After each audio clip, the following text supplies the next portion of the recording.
following preview has been rated Bad Weird by the Good, the Bad, and the Weird podcast. Please check out the full episode when it releases on Sunday. The year is the distant past of 2005. Australia remains unchanged after a post-pock-eclipse. Death is around every corner, and vagabond Mel Gibson wanders the desert, and Tina Turner rules over a shit-punk town while abandoned children go unmonitored in the gulag in Mad Max Beyond Thunderdome. Yeah, that sums it up really nicely. Good I job. know, right? We're doing Mad Max Beyond Thunderdome, finally. Woo-hoo! We finally get to touch Mad Max. After half a decade of you talking about this movie. Yes. Okay. I have a deep love for Mad Max in general. Mm-hmm. But the new one is too good. We can't start with the best one. And now that you have seen the first one, you understand why we can't start with the first one. Well, I mean... It's boring. You know... We had to start... There was only two options left then for where to start with Mad Max. And I firmly believe that starting with Thunderdome sets the expectations good and low. The first one set your expectations good and low. Yeah, but that one doesn't give you an idea for the, absolute shit show that is coming up with Mad Max. No, Because there's gonna be more Mad Maxes, and they're just gonna get crazier. We know that. This one doesn't even get that crazy, though. It gets crazy for, 85. No, it doesn't. Not in the least. We get several Mohawks. Oh, wow. There's at least 3. Mohawks, the most extreme of... We get very questionable children lineage. Yeah. Very questionable children lineage. I mean, RoboCop was only 2 years after this movie. Or, sorry, 3?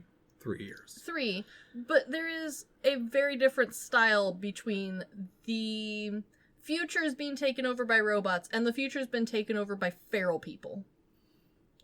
Who run a town based off of pigs farting. And a little man who sits on top of a bigger man. Technically, that town's civilized. It is more civilized than the rest of the world, you are right. Technically. But it's so uncivilized that Mad Max is like, children who live by themselves in the desert, real questionable, you should stay here. Don't go to Pig Fart Town. Stay here. To be fair, the kids had a supply of water. I don't know what their food supply was, but... apparently the same as the pigs. People. Yeah. We don't know. I don't know. Dirt, they eating rocks, maybe. I don't know. And even with knowing that much of the movie was cut for pacing and just I desperately timing. want to know what the, rest... Because there's clearly plot and story missing. Yeah. They clearly cut, important parts out. Yeah, no, it feels like it's like what we talk about. This movie is just 2 movies shoved together hoping it works. Yes, and the first movie, Thunderdome, is so good. It is so much fun. There's no explanation for, how things actually work. It is clearly just, the costumes are clearly, plastic cups stapled together and painted silver. It's beautiful. And then the second movie, Children Alone in a Desert, is terrible. But you have to watch that one to get to the super cool race scene at the end. I don't know. I don't know if it's even worth it, though, because, I don't... I honestly want him to go back, and if they still have it, re-edit it where there's not a time constraint. I'm guessing it's probably a 2.5, 3 hour movie at that point, but I bet you anything that's probably what it was they were trying to be under a certain rating so that way this movie was still pretty accessible. Yeah, last night we watched Tammy and the T-Rex. Yes, I heard all about it on my way home. Oh, it's amazing. The thing I watched still somehow manages to beat y'all's, but that's okay. I didn't win by much. What did you guys watch? We watched an anime called Numbako. Okay. Which is real off the fucking walls. All but right. your guys' movie about a dinosaur trying to communicate was real close second. Just a heads up, Tammy and the T-Rex is very shortlisted for this podcast. I have no doubt in my mind. But Mad Max Thunderdome. Yes, there is a lot of good, especially if you like the Mad Max world.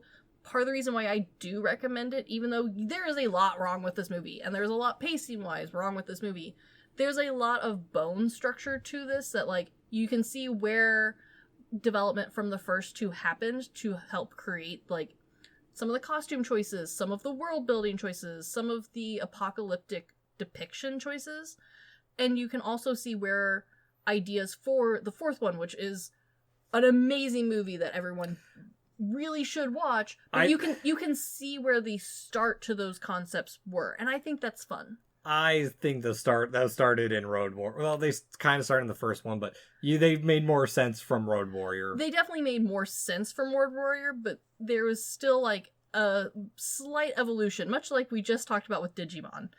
The evolution to Mad Max doesn't necessarily make great sense, but it is there if you squint real hard.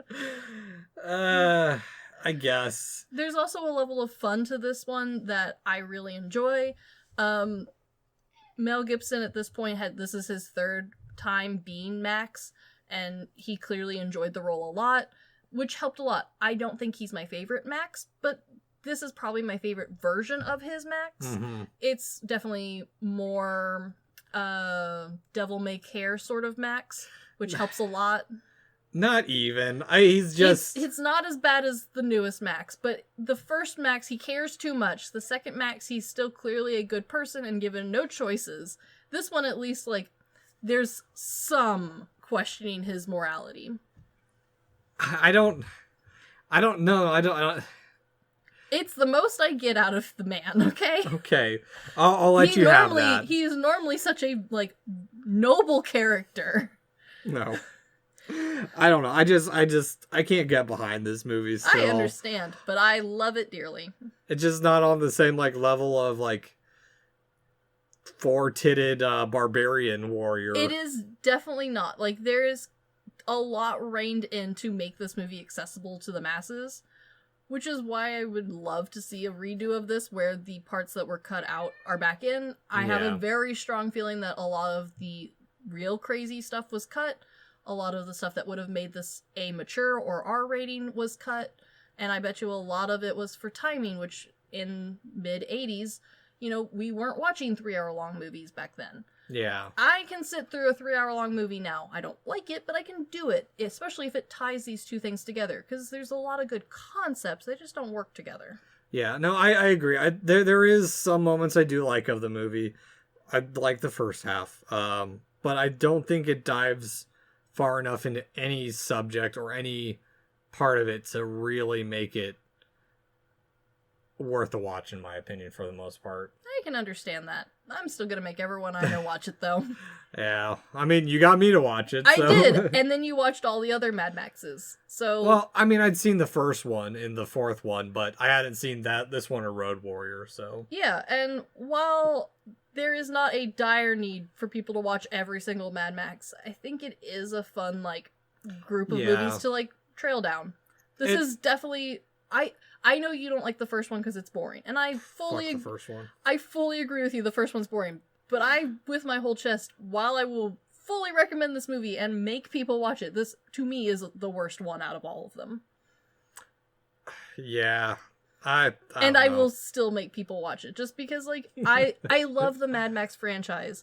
But yeah, starting with the first one, like, Mad Max isn't meant to be enjoyed chronologically. No. And honestly, I think part of the joy of Mad Max is finding not even the whole movie that you like, just scenes out of Mad Max that you love. And that's kind of where Thunderdome sits. Yeah, I'll take it for it. Yeah, I don't know. Take it or leave it. It's Mad Max, so. It is Mad Max. But anyway, this has been the Good, the Bad, and the Weird previews. Check out the full episode. Peace.